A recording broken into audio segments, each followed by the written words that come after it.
بسم الله الرحمن الرحيم.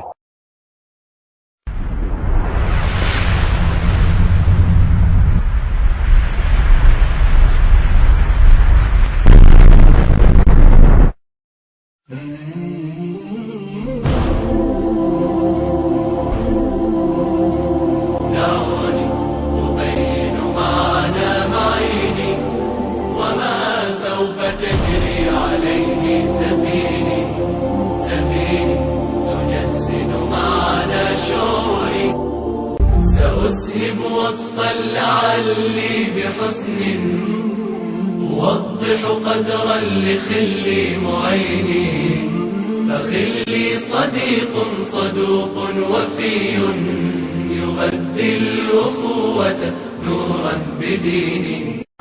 السلام عليكم ورحمة الله وبركاته.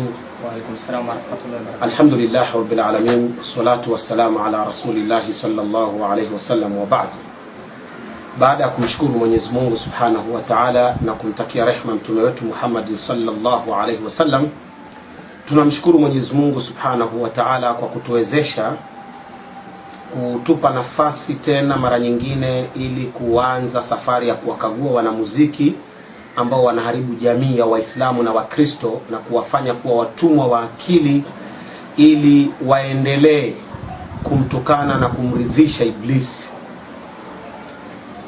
Tunamshukuru Mwenyezi Mungu kwa kutujalia kwanza sisi kuwa ni Waislamu na kuijua haki, na tunalo jukumu vile vile la kufikisha ujumbe huu kwa wale ambao hawajabahatika kuwa Waislamu.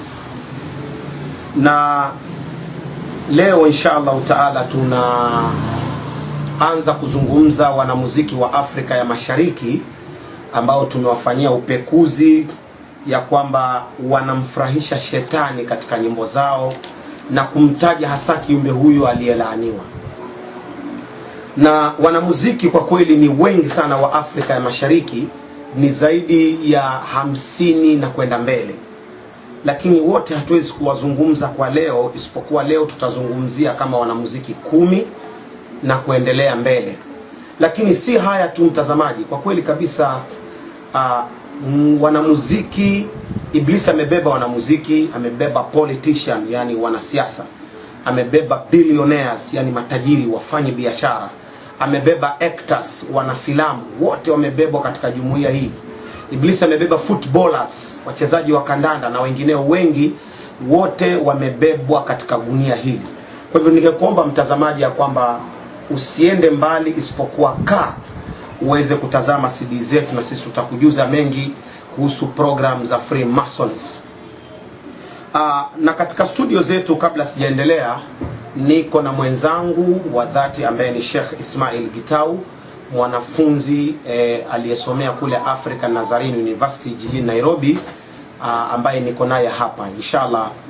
Sheikh Ismail Gitau, karibu katika studio zetu. Asante. Karibu sana. Asante. Karibu. Na katika mada hizi, ndugu yangu mtazamaji, safari yetu ya kwanza ya leo inaanza na wanamuziki wa Afrika ya Mashariki ambao Sheikh Ismaili, kwamba wanamuziki wa Afrika Mashariki kwanza, ni ngumu sana kumuona mwanamuziki ama mwanasiasa yote labda anaenda kwenye ile kanisa la shetani kwenda kuabudu, lakini tunaweza kusema kwamba wao ni wanachama wa Freemason kwa mlango mwingine wa nyuma, si lazima mstari wa mbele. Yani hawajidhihirishi kwa mbele. Naam. Wanakuja kwa mlango wa nyuma. Ndivyo. For example, ikiwa kitu kimeamrishwa kwenye Qur'ani na Biblia na wewe ukakipinga, ina maana unampinga Mungu. Ukimpinga Mungu ndio unamfurahisha shetani, na ukimpinga shetani ndio unamfurahisha Mungu. Huwezi mfurahisha Mungu na shetani kwa wakati mmoja, haiwezekani. Ukimfurahisha Mungu ujue automatically unampinga shetani, na ukimfurahisha shetani unampinga Mungu. Sasa kwanza, Sheikh Ismaili, swala hili la nyimbo za wanamuziki tunaoziona zinaimbwa katika macarnival, katika mabaa, je, hata Qur'an na Biblia ili ithibitike kwamba hii ni kumfurahisha shetani, Qur'an na Biblia inakubali muziki hii tunayoiona leo? Kwa kweli kitabu cha Biblia na kitabu cha Qur'ani zinakataza, ila mimi nitazungumzia kitabu cha Biblia. Ukisoma katika kitabu cha Biblia, kitabu cha Amosi 5:23, Mungu anasema, niondoleeni kelele za nyimbo zenu kwa maana sitaki kuzisikia, nimechoshwa na kelele za nyimbo zenu. Ina maana Mwenyezi Mungu mwenyewe anazikataa nyimbo, na Mwenyezi Mungu anasema hataki kusikia kelele za nyimbo. Kwa hivyo ukimwona yote anaimba, ina maana anampinga nani? Anampinga Mungu. Na ukimpinga Mungu, ina maana unamfurahisha Ibilisi na wewe ni mfuasi wake. Kweli kabisa. Vile vile katika Qur'ani pia, mtazamaji, Mungu amekataza nyimbo. Qur'ani sura ya 8 mstari wa 35, Mungu anaeleza wazi kwamba ibada ya watu ambao ni makafiri huwa kazi yao ni kupiga makofi, mbinja na kelele. Nadhani kwa kuhakikisha hili, Sheikh Ismaili, nadhani kuna nyimbo za waimbaji wengine ambao hatujaanza kuwataja, lakini tuwajuze watazamaji wetu kidogo. Utasikia kuna nyimbo watu wanaimba piga makofi, piga makofi, piga makofi tafadhali. Nadhani hii nyimbo iko watu wanaijua. Watu wengi sana wanaipenda nyimbo. Na ndio Mungu hapa anasema kwamba wanaopiga makofi na kuimba hawa ni watu ambao ni wafuasi wa shetani. So si lazima umuone ameenda kuingia pale, na hilo sitarajie kumuona, ila utawafahamu kwa vitendo vyao. Kwa hivyo hivi sasa tunaingia moja kwa moja katika mada ya kuwachambua wanamuziki wa Afrika ya Mashariki ambao wanamfurahisha shetani katika miziki yao, na wengine hata wanamtaja kabisa Iblisi. Kwanza Nay wa Mitego, Sheikh Ismaili, ukimwangalia vizuri Nay wa Mitego katika nyimbo zake zile anazoimba, nadhani bila shaka unafahamu kuna nyimbo yake moja ameimba na anatoa alama nyingi sana za Freemason. Naam. Sijui una data zipi za kina kuhusu Nay wa Mitego na zile nyimbo zake anazoimba. Kwanza Nay wa Mitego kudhihirisha kwamba yeye haogopi kwa Freemason ni kwamba amechorwa katika mwili wake na amechorwa zile alama za tattoo. Na hizi alama za tattoo Mwenyezi Mungu anazikataza katika Biblia na katika Qur'an. Kwa mfano ukiangalia katika kitabu cha Mambo ya Walawi, yani Leviticus 19:26, Mwenyezi Mungu anakataza tattoo. Kisha ukiangalia yeye haogopi, anazitoa alama za Freemason tena kwa mikono yote miwili, kuonyesha kwamba anampigia Ibilisi salute kwa mikono yote. Yani hata hapigi kwa mkono moja. Kuna baadhi ya watu hupiga kwa mkono moja, lakini yeye anapiga kwa mikono yote miwili. Kisha tukiangalia katika nyimbo zake, hebu tupashe katika nyimbo zake anasemaje? Okay, Nay wa Mitego hapa anakutwa kwanza anasema wazi kwamba yeye ni rafiki wa Lucifer. Nadhani katika hii nyimbo yake ambayo yeye ameimba anasema mimi ni rafiki wa Lucifer na Lucifer ni shetani. Hii ni dalili ya kuonesha kwamba huyu mtu huenda akawa ana uhusiano wa kamili au hapana katika chachi hiyo, lakini kwa mtazamo huu mwenye kujifananisha nao yu pamoja nao. Nadhani hii ni hadithi sahihi. Ukijifananisha nao huenda kwa huko pamoja na wao. Kwa hivyo Nay wa Mitego anakutwa na alama nyingi za Freemason, na huko kujichora chora ambako amejisijui ni kujichora ama ni kujipaka, amejipaka ni kujichora huko, lakini kuna wengine ambao wamejichora kabisa, si ndio? Naam. Na Mtume wetu Muhammad anasema kwamba kujichora huku hakutaondolewa isipokuwa kitakachoondoa ni moto mkali wa jahannam. Naam. Kwa hivyo Nay wa Mitego, mtazamaji, anakutwa na alama katika nyimbo yake hii ambayo ameimba yeye mwenyewe, na ametoa ishara nyingi za Freemason kwa mikono yote miwili kama anavyosema Profesa Ismaili. Kisha anapotaja anasema Lucifer. Lucifer maana yake ni Ibilisi. Ndio. Ibilisi ana maneno mengi. Unaweza kumuita Satan, unaweza kumuita Devil, unaweza kumuita Lucifer, unaweza kumuita Satan. Haya yote ni katika majina yake. Kwa hivyo anapoimba na kutaja Lucifer katika nyimbo zake kwamba yeye anampenda Lucifer, anamaanisha kwamba anampenda nani? Anampenda Ibilisi. Funzwa na wazazi, acha nikufunze mimi ndo rafiki wa Lucifer, ndo rafiki wa Lucifer, ndo rafiki wa Lucifer, ndo rafiki wa Lucifer, ndo rafiki wa Lucifer, ndo rafiki wa Lucifer, ndo rafiki wa Lucifer. Na mtu yote anampenda Ibilisi ni adui ya Mwenyezi Mungu. Ni kweli kabisa. Pia jina hili Lucifer, yani shetani, linatumika sehemu nyingi Ismaili. Linatumika sana sehemu nyingi, ikizingatiwa kwamba pia kuna kampuni nyingine za Freemason kutoka kule Italy kama vile makoroni ama pasta, wanaita pasta. Ukichunguza vizuri sana utakuta makoroni yameandikwa Santa Lucia. Naam. Sijui una data zipi kuhusu neno Santa Lucia? Hii ni chakula inaitwa makoroni. Neno hili Santa Lucia, Santa na neno Satan, herufi wamefanya kitu kinaitwa interchange. Ndio. Kama ni SANTA na Satan ni SATAN, wamezinterchange ili wewe mtazamaji au mwenye kununua ile bidhaa usije ukajua. Lakini unaposema Santa Lucia umesema Satan Lucifer, kwa sababu Lucia ni ufupi wa Lucifer. Lucifer ni shetani, Santa ni shetani. Kwa hivyo unaposema Santa Lucia umesema Satan Lucifer. Lakini watu wengi hawajui. Kwa nini wakakuwekea Santa badala Satan? Kwa sababu wewe Suleiman Mazingi ungeenda dukani ukute chakula imeandikwa Satan Lucifer, ungenunua? Siwezi nunua. Kwa sababu imeandikwaje? Hata familia yangu sisi sikubali wale. Kwa sababu Satan ni ibilisi. Ibilisi. Lakini kwa nini wamekuwekea Santa? Ili usigundue, ili uweze kununua bidhaa zao. Na jambo la pili, Sheikh Ismaili, hapo kwa Santa. Kuna sikukuu ya Christmas ambayo najua iko karibu hivi sasa. Pengine ni leo, ni kesho na siku za karibu. Kuna jamaa mmoja anaitwa Father Christmas. Jina lingine na tunaona jina lingine hilo lotaja la Santa tena linatumika hapa. Anaitwa Santa Claus. Hebu vipi hapa huyu bwana, kwani mambo yake yakoje? Kwa nini akaitwa Santa Claus na tena ndio Father Christmas, yani baba wa Christmas? Na hii ni sikukuu ya dunia mzima, watu wote wanaijua. Kwa nini tena inahusishwa na Santa, na ufafanuzi ni huu? Santa Claus, kwa sababu gani akaitwa hivi? Ukitazama kwa kila msimu wa Christmas, ukienda katika Nakumatt zote, Taskies zote au supermarket zote Afrika au nje Afrika au Asia au Europe au kwingineko, kuna letwa mfano wake yeye huyu jamaa. Tena ukiangalia katika picha nyingi utamwona amepiga hii sign ya ibilisi, yani anamtukuza ibilisi na kusema ndio Mungu wake. Na licha ya kuwa anafanya hivi, huwa amevaa mavazi ya rangi nyekundu. Na Mtume anasemaje kuhusiana na mavazi mekundu? Mavazi mekundu, mtazamaji, ni mavazi ambayo yanamkaribisha Dajjal. Naam. Kama hadithi Swahili ilivyosema kwamba Wayahudi 1072 ndio watakaribishwa na watamkaribisha Dajjal, na watakuwa wamevaa mavazi ya rangi nyekundu na watamtandikia Dajjal kapeti nyekundu. Naam. Na ndio maana leo utawala wa dunia mzima ni wa kumkaribisha mheshimiwa Dajjal. Hakuna rais yoyote wa dunia ambaye anakaribishwa na kapeti ya rangi nyingine, Ismaili, isipokuwa ni nyekundu.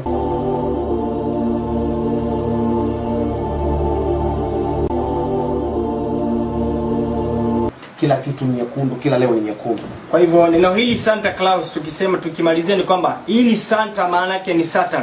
Kwa hivyo ule mfano wake unapowekwa pale katika supermarket, kwa mfano Naivas au Taskis au supermarket yote, mtoto akija pale dukani anaulizwa yule Santa Claus huwa amebeba zawadi. Kwa mfano amebiskuiti, sweetie, akishabeba anauliza ule mtoto, "Do you love Santa Claus?" Mtoto anajibu, "Oh yes, of course, I love Santa Claus." Yani maana yake amesemaje? Anampenda shetani. Lakini hajifahamu. Ndio wanaposema na ndio wanamaanisha, wanataka ulimwengu mzima umpende ibilisi, lakini wanatumia mlango wa nyuma ili tusifanyaje? Ili tusifundue, watu wasifahamu. Naam. Asante sana mchanganuzi mwenzangu wa kina Sheikh Ismail Gitau kuhusu swala hili. Kwa hivyo tumemgundua hapa Nay wa Mitego katika nyimbo zake nyingi zina alama za Freemasons, na hili ni jambo ambalo halipingiki. Hebu tuende kwa mwanamuziki wa pili ambaye huyu ni maarufu sana zaidi, Sheikh Ismaili. Naam. Huyu mzee anajulikana kweli kweli na ni mwanataarabu mkubwa. Anaitwa Mzee Yusuf.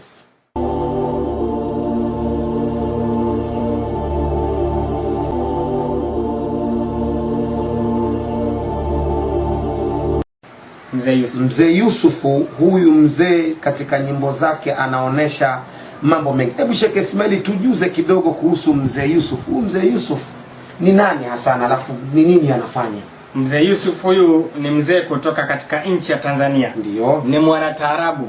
Ukiangalia katika nyimbo zake nyingi anaonyesha alama za Freemason. Ndio. Na kwa mfano tutachukulia wimbo huu mmoja wake unafahamika kama Daktari wa Mapenzi. Kwanza wimbo wenyewe ukiutazama vizuri, unapoona anaanza kuimba akiwa amekaa sehemu kuna pyramid. Ndio. Kisha baada ya kuwa anaimba akiwa karibu na ama akiwa amekalia ile amesimamia ile pyramid, tena anatoka hiyo sehemu anakwenda sehemu nyingine, unaona amesimamia obelistic. Yani obelistic ule mnara ibilisi huko nyuma yake.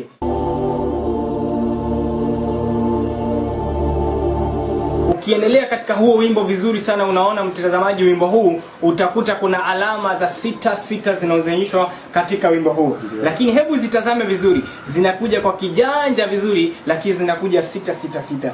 Mashallah, ni mtabibu hodari wa kuyatibu mapenzi.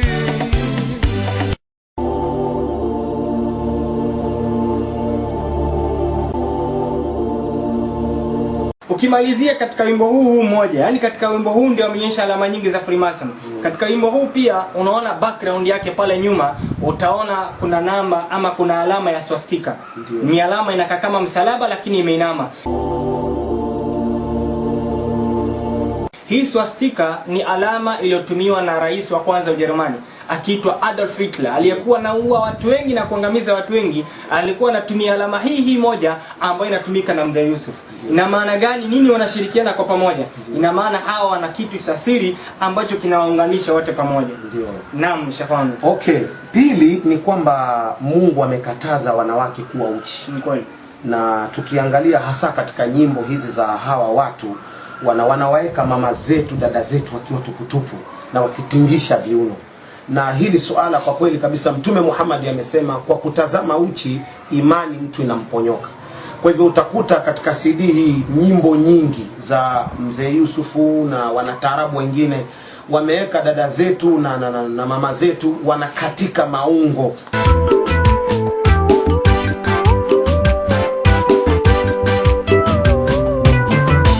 Mpaka imefika mahala wasio Waislamu sasa wanachukulia taarabu ni muziki wa Kiislamu, wameingiza katika dini. Swala hili wewe ungependa kulichangia vipi? Naam, swala hili ningetaka kulichangia kwamba msikilizaji na tusikiliza kama wewe sio Muislamu, usije ukafikiri kwamba taarabu ni nyimbo za Kiislamu.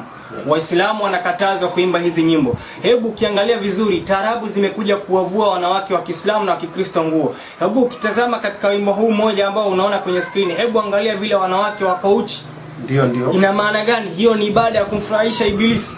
Hawezi kuwa Mwenyezi Mungu ametuambia tukae na nguo au nataka kukaa uchi. Kwa nini unakaa uchi? Kwa sababu hamfurahishi Mungu, unamridhisha Ibilisi. Alafu isitoshe Sheikh Ismail, jambo la tatu hapo kwa kumalizia, utaona hata actors wengine comedies, comedy hawa ambao wanachekesha ama comedians ama hawa watu wachezaji wa taarabu. Utakuta wengine wanaimba wakiwa na kanzu, vazi tukufu ambalo walivaa manabii. Wao wanaenda kulichezea ngoma na kulichezea taarabu. Nadhani katika wanamuziki hawa wa Offside Trick kutoka kule Zanzibar. Kuna mmoja pale mwembamba hivi mrefu amevaa kanzu na kofia. Mtazamaji utajionea katika DVD hii akiwa anaimba amevaa kanzu na kofia. Mwenye akili timamu kugomana kwa Kisumu. Je, kanzu na kofia Ismaili, hakuna manabii, hili si vazi ambalo linafaa kuheshimiwa? Kanzu ni mavazi matakatifu. Kwa mfano ukiangalia katika andiko hilo, nafikiri yuko katika mambo ya Walawi. Walawi katika Biblia. Katika Biblia sura ya 16 mstari wa 4. Mungu anasema kanzu na kofia na zile suruali za kitani ni mavazi matakatifu. Kwa mfano pia kuna mzee mmoja kutoka Tanzania. Mzee huyu anafahamika kama nani? Mzee Majuto. King Majuto. Ameweza kwa act movie na kuonyesha mambo ambayo kwa kweli anatumia kanzu sana na kofia, mavazi matukufu. Hebu ukiangalia katika movie hii ameact, inaitwa aje? Wanaita gwedegwede. Wanaita gwedegwede, wanatoa kabisa yani na ameact movie nyingi ambazo amevaa kanzu yani unaona movie za kosa adabu, unaona amevaa kanzu vizuri kisha anamfuata mwanamke mnono ambaye si halali yake. Ndugu zangu watazamaji, ni kwamba kwa kweli kabisa hii ni kukosea adabu mavazi matakatifu. Mwenyezi Mungu Subhanahu wa Ta'ala amesema katika Qur'ani sura 7 mstari wa 26 wazi ya kwamba Mwenyezi Mungu ameteremsha mavazi ya kuficha uchi zetu, mavazi ya mapambo, na kuna mavazi ya uchamungu. Tena Allah akasema ndio bora. Mavazi ya uchamungu pia ni kanzu na kofia. Haya ni mavazi matukufu. Leo yanakosewa adabu, yanakosewa heshima. Watu wanachezea ngoma, mpaka wale ambao si Waislamu wanadhani kwamba taarabu ni ngoma za Kiislamu. Sasa wanaingiza uchafu katika dini ya Kiislamu ambao Mwenyezi Mungu Subhanahu wa Ta'ala hakukubali. Kwa hivyo tunawaambia wanamuziki ambao mnacheza muziki,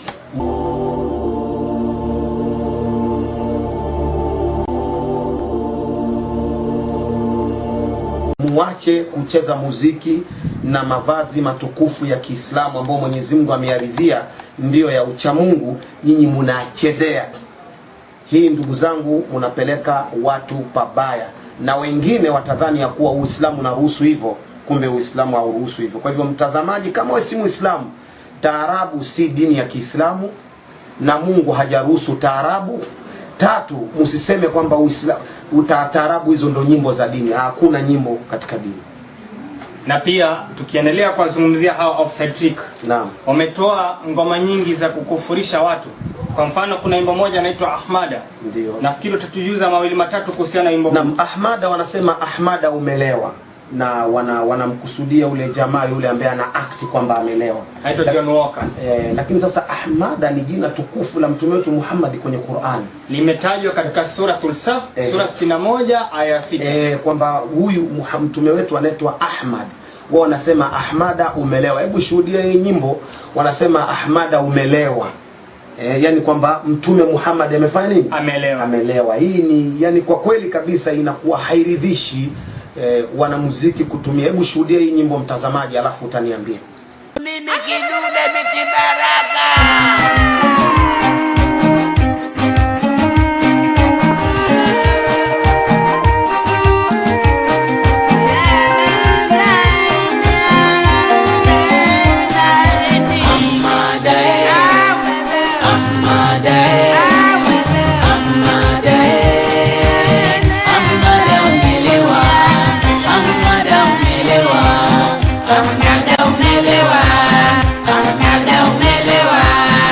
Kisha tukiendelea na Mzee Yusuf.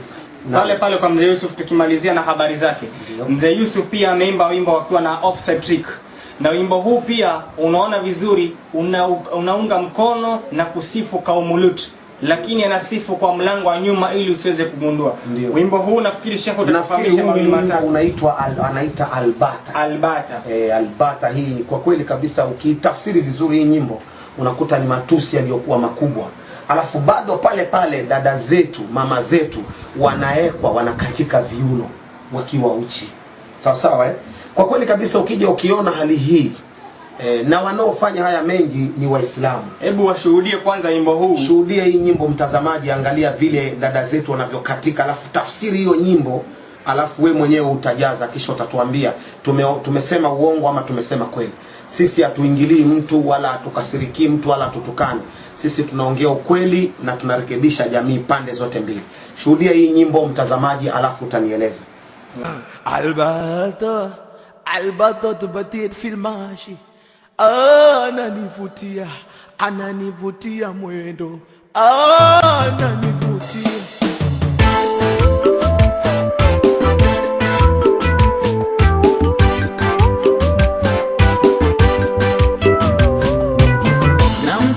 Bata wako yule wa rangi nyeusi. Mwanamuziki mwingine ambaye tunahitaji kumzungumzia hapa ndugu mtazamaji, huyu sasa ni Mkenya Ismaili. Mwanamuziki huyu kwa kweli jina lake kamili anaitwa Henry Ochieng. Amezaliwa 1987 na alisoma shule ya msingi kule Kibera, Nairobi, na jina ambalo ndo analitumia sasa kwenye jukwaa anajiita Octopizzo. Octopizzo. Sheikh Ismaili, una data zipi kuhusu mwanamuziki huyu Octopizzo? Mwanamuziki huyu Octopizzo, kwanza katika nyimbo zake nyingi, kwa mfano huu wimbo unaitwa Ivo. Ndio. Jo, ili ya mafanu wangu jo, wenye kila time nikutana nyita au mnaniambiaga Octo jo. Endelea hivyo. Watu wengine wabonge, wakibonga sisi tunakuja tukiwagonga jo. Babs on the track. Ivo.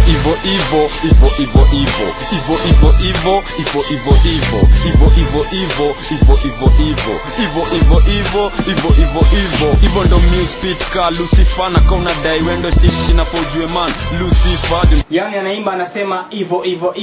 Ivo sio vile watu wanavyoelewa. Inatamkika IVO, lakini kusomeka, lakini anachomaanisha anamaanisha evil, ambao evil ni ibilisi. Kwa hivyo pia ukisikia katika wimbo huu yake anasema mimi naimba hii mistari kama Lucifer. Yani maana yake nini? Anaimba akimtukuza ibilisi ambaye ni Lucifer.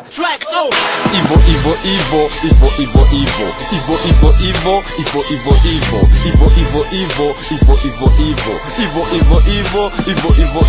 Ivo ndo music ka Lucifer na kona dai wendo ishi na fojue man Lucifer. Kisha ukiamwangalia Octopizzo vizuri katika kofia yake, amevaa vizuri, utamuona na kofia yake hapa, katika kofia yake juu kuna alama ya Baphomet. Katika kichwa yake hapa kofia vizuri utaiona alama ya Baphomet vizuri. Hebu itazame vizuri mtazamaji, useme sisi tunatunga, hebu mtazame vizuri. Kisha ukimwangalia Octopizzo vizuri, alama anaonyesha alama ya pyramid. Yani alama hii. Alama hii anafananisha kabisa vile tabia yake kama Jay-Z. Na Jay-Z wakati wa CD ya nyuma tumeeleza CD number 6, tumeeleza kuwa Jay-Z ndio kiongozi wa Freemason dunia mzima. Kwa sababu alama yake ni alama ya pyramid, akiweka jicho moja, akiashiria jicho moja la Dajjal. Sasa Octopizzo anamuiga yeye, ndio anamuiga Jay-Z. Anamuiga Jay-Z, kisha anaonyesha alama hii ya Jay-Z kabisa. Na usiseme tunamsingizia, hebu muangalie, mtazame mtazamaji, anaonyesha alama yake. Ni kweli kabisa. Na hasa huyu mheshimiwa Octopizzo, pengine kuna wakati niliona amevaa Ismaili shati yenyewe, hasa shati imeandikwa hivyo.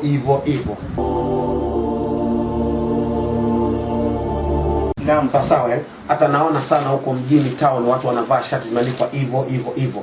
Je, ina maana kwamba Ismaili kuna t-shirt nyingi ama kuna nguo nyingi ambazo zinauzwa na zimechapwa alama ya Freemason? Na ili ujue kwamba hizi alama hivyo anaimba kitu anachokifahamu, utamuona pia Barack Hussein Obama, rais wa Marekani, ambao pia ni Freemason, pia naye anaonyesha alama ya Freemason. Utamuona vizuri akionyesha. Hebu mtazame mtazamaji, huyu rais wa Marekani Barack Hussein Obama akitoa signs ya Illuminati ya pembe mbili za shetani hapa.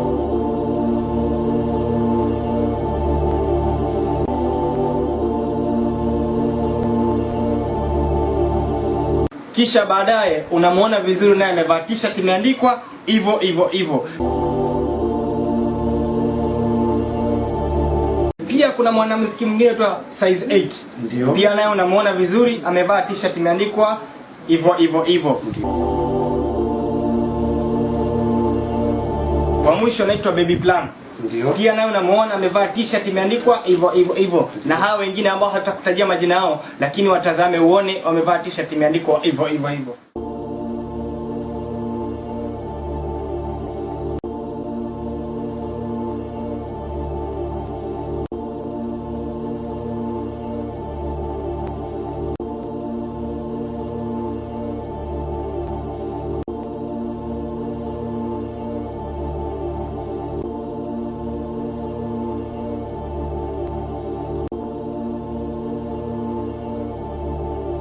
Kwa hivyo wako wengi. Asante sana mkanganuzi wa kina Sheikh Ismail Gitau. Mtazamaji, tunaendelea kukujuza kuhusu wanamuziki wa Afrika Mashariki ambao tumegundua wazi kwamba wanamfurahisha shetani katika nyimbo zao. Na Ismaili, kabla hatujaenda kwa wakina Habat na Kitare. Na Habat na Kitare ambaye kwa jina maarufu anaitwa Nonini. Ndio. Sawa Ndio. Unajua wakiwa katika bar wanaimba, si ndio? Pale hakuna sheria za Mungu pale, kwa sababu wanaimba na pombe itanywewa, nani atazuia? Hamna. Wanaokuja pale wako uchi, nani anazuia? Hamna. Alafu pili, promises zote za uzinifu zinakuja kukamilikia wapi? Pale ndani. Pale. Kwa hivyo inakuwa kwenye muziki ni kufurahisha iblisi tu, moja kwenda mbele mpaka kumalizika. Okay, mheshimiwa huyu Habat na Kitare ambaye anajulikana kama Nonini alizaliwa tarehe 2 mwaka 1982 Nairobi. Ni kijana mdogo sana Ismail. Kijana mdogo sana pale Nairobi. Na nyimbo zake nyingi zinataja iblisi sana. Ismaili, hebu tujuze kuhusu Nonini hasa. Kwanza huyu Nonini amechukua jina la Mwenyezi Mungu akajipa mwenyewe. Ndio. Anajiita Godfather. Ndio. God maana yake ni Mungu. Father maana yake ni baba. Sasa huyu mwanadamu ukijiita Mungu Baba una maana gani? Ina maana ushakufuru. Ushaanza kukufuru. Na ukiangalia katika nyimbo zake nyingi anakufuru na kuongea mambo ambayo ni ya kuseduce katika lugha ya Kiingereza. Kuseduce maana yake ni kufanya mtu akitembea ama akisikiliza ule wimbo anakuwa na hisia za kutaka kufanya zina. Kwa mfano wimbo huu wake unaitwa Furahide. Ndio. Anaimba matusi pale ndani. Hebu utazame huu wimbo msikilizaji. Hebu utazame vizuri huu wimbo. Ndio. Utazame. Friday, Kele unaanza kutubamba saa ngapi? Na mamanzi unawaleta kawa ngapi? Ukikamna wale matwins mambo safi. Nyundo no inashikana na makabati. Nyundo no inashikana na makabati. Nyundo no inashikana na makabati. Kisha hebu angalia vile anasema kwamba leo lazima nyundo itashikana na makabati. Matusi. Ndio ni matusi, yani nyundo ishikane na makabati. Yani manake mwanamume sasa aende wafanye uchafu, uzinifu. Ndio Kwa hivyo haya ni matusi anayozungumza huyu. Kisha kuna nyimbo nyingine inaitwa Keroro. Nani ameimba hasa hii nyimbo? Nonini ameimba Keroro na anasifu Keroro, maana yake ni pombe lakini kwa lugha ya kimtaa. Anaimba anasema Keroro. Yani anasifu pombe, anasema pombe ni kinywaji cha nguvu, ni kinywaji cha maana. Yeah.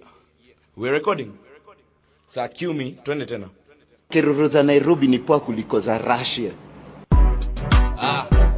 Yeah. Oh. Hii ngoma ni ala tuwapenda kwenda maklabu huku Kenya. Na ala tuwaningiaga club wanatoka asubuhi na mapema. Na ala tuwapenda kupewa. Hata kani shindano dunga kwa mkono bora ufike kwa hewa. Yeah. Moja mshindo kusema chiniano nene. Kwa nini? Kwa nini? Kwa nini? Kwa nini? Keroro. Keroro. Keroro. Keroro. Na ndika dalili za kiyama. Hizi ni katika dalili za kiyama. Mtume wetu alisemaje hapo? Alisema dalili za kiyama, miongoni mwa hizo Mtume Muhammad anasema ni kudhihiri kwa ulevi unatangazwa sana kwa ni kinywaji kitakatifu tena chenye nguvu. Basi mkiona hali hiyo fantadhiru saa. Kwa hivyo ulevi unatangazwa, hata sino nini tu. Ukitembea katika mabarabara utaona mabango yamewekwa Pilsner, bia imara kama Simba. Guinness the power.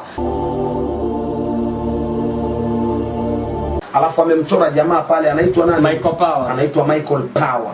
Wamemchora. Kwa kweli hizi mtazamaji ni dalili za kiyama. Mtume Muhammad amesema haitofika saa ya kiyama isipokuwa katika ardhi hii ni ulevi kutangazwa kwa wingi zaidi kuwa ni kinywaji chenye nguvu na ni kinywaji kitakatifu. Kinywaji chenye nguvu leo tunaona mabango kwamba Pilsner, bia imara kama Simba.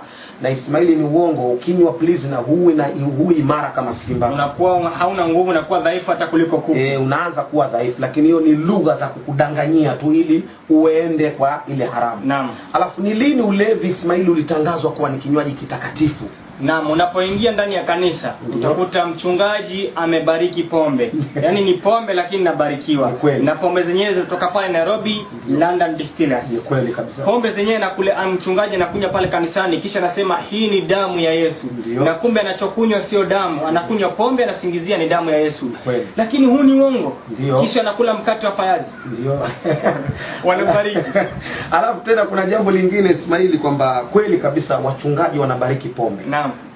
Kwa sababu haya maneno hata nilishtuka sana wakati nilipoona CD moja mchungaji anasema kwamba hii kunyweni, hii ndio damu ya Yesu na huu ndio mwili wa Yesu. Swali ni tangu Yesu afe Ismaili hadi wa leo ni miaka 2012 kama wanavyosema. Hiyo ni imani yao vile wanavyodai kwamba Yesu tangu afe hadi leo ni miaka 2012. Sasa hiyo damu iliyomwagika msalabani mpaka wa leo ipo, kwani ilimwagika container ngapi? Kwa sababu Tanzania wanakunwa, Burundi wanakunwa, Kenya wanakunwa, wapi wanakunwa, dunia mzima. Na ukumbuke miaka ile fridge Ismaili ilikuwa hakuna. Ilikuwa hamna. Sasa ikoje mpaka wa leo? Wamestore wapi? Huu ni uongo na hii ni pombe inayotumika. Kwa hivyo wanabariki pombe kanisani, kumbe ni pombe inabarikiwa, watu wanakunywa pombe. Na pombe pia Bwana Yesu ameikataza. Ukitazama katika kitabu gani? Katika kitabu cha 21:34 Luka. Naam. Yesu anasema angalieni mioyo yenu isije ikalewa pombe, isije mkanywa pombe. Naam. Na ulevi na ulafi. Naam. Na masumbufu ya maisha haya. Kwa hivyo Yesu amekataza pia pombe, lakini leo tunashangaa wachungaji wanaibariki pombe. Na haya maneno si ya Mazinge na Ismaili tu. Tazama hata huyo muimbaji Pastor Munishi. Ana nyimbo yake, ameeleza kwa sababu aliliona ile ambayo tunalizungumza, akalitaja kwamba wachungaji pia wanabariki pombe kanisani. Hebu shuhudia hii nyimbo mtazamaji, alafu utatuambia zaidi. Tukimalizia ni kwamba mpaka na kitabu cha Qur'ani hakikuachwa nyuma. Kweli. Kimeharamisha pombe. Ukisoma katika Qur'ani suratul Maida sura ya 5 aya ya 90. Mwenyezi Mungu anasema hakika ya pombe na kamari na kuabudiwa asiyekuwa Mungu, yote ni katika kazi za Ibilisi. Shetani. Tujiepushe nazo ili tukae mbali navyo. Kwa hivyo utakuta mchungaji anabariki pombe, na hii nyimbo mtazamaji, hebu shuhudia uone, sisi utasema labda sisi ndo tumezua haya maneno. Angalia pasta wa kanisani, tena mhubiri mkubwa, shuhudia vile anavyosema Wakristo na mapasta wanabariki pombe. Na makanisa mengine ya ajabu, wokovu wa Yesu wanaukataa.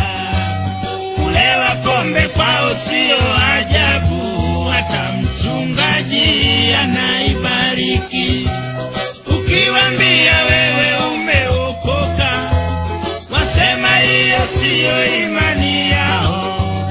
Wakikutana pamoja kuabudu, swali munijibu, wanamwabudu nani? Vile vile kuna mwanamuziki mwingine ambaye hapa anaitwa Juliani Ismaili. Juliani na peji za Biblia.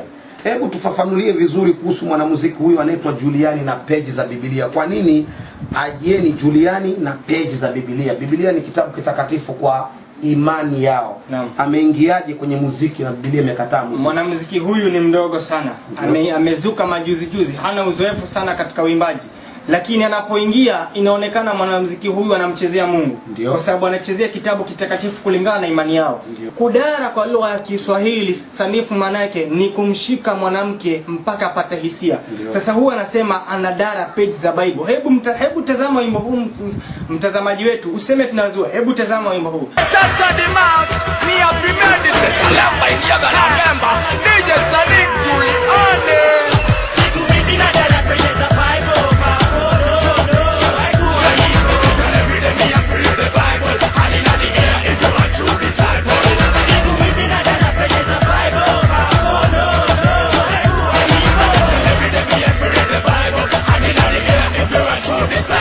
Anasemaje?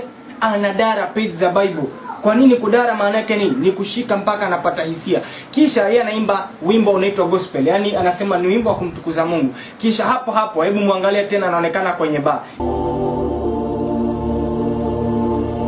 Itakuwaje huko kwenye bar na huko tena kanisani? Inaeleweka hiyo? Haiwezekani. Wewe uko kwenye bar na kunywa pombe, huku nafunuliwa watu Tusker na Pilsner, kisha huko kesho uko kanisani. Inawezekana? Huwezi tumikia mabwana wawili. Na hata ni maandiko katika Biblia. Huwezi tumikia mabwana wawili. Ni either uko kwa shetani ama uache uwe kwa Mungu. Basi mambo ni mawili. Kwa hivyo mwanamuziki huyu anamsifu Ibilisi, na pale anachezea kitabu cha Biblia kusema kwamba anadaradara page za Bible. Okay. Huwezi tumikia mabwana wawili Ismaili. Pesa na Mungu. Haiwezekani, lazima uwe upande mmoja. Kwa hivyo Juliani naye katika nyimbo zake anahamasisha watu waende katika machafu, na hiyo ndio kumfurahisha shetani. Kisha kuna mwanamuziki mwingine maarufu sana ambaye anajulikana kama Jackson Ngeju Makini. Jina la jukwani anaitwa Prezo. Ismaili huyu Prezo, nadhani hata katika vyombo vya habari, gazeti la Nation, kuna wakati ambao walikuwa wanasema Prezo ni Freemason hasa kwenye gazeti la Nation. Na hebu tujuze data kuhusu Prezo na nyimbo zake ambazo zinamfurahisha shetani kama ilivyokuwa kawaida ya hawa watu. Prezo alipoanza kushukiwa kwamba ameingia katika Freemason ni pale alipoanza kuonyesha alama hii mnaiona hapo, anaonyesha katika screen, anaonyesha alama hii ya Freemason, yani alama ya vidole viwili vya kumtukuza Ibilisi. Kisha Prezo hupenda kucheza mchezo mmoja ambao unapatikana kule South Africa. Mchezo huu unajulikana zaidi ambao unaitwa Big Brother Africa. Ukiangalia mchezo huu wa Big Brother Africa ni mchezo wa kukufurisha watu, ni mchezo wa kupeleka watu katika ushetani. Kwa nini? Kwanza unapoanza mchezo huu utaona alama ya jicho moja linatokezea.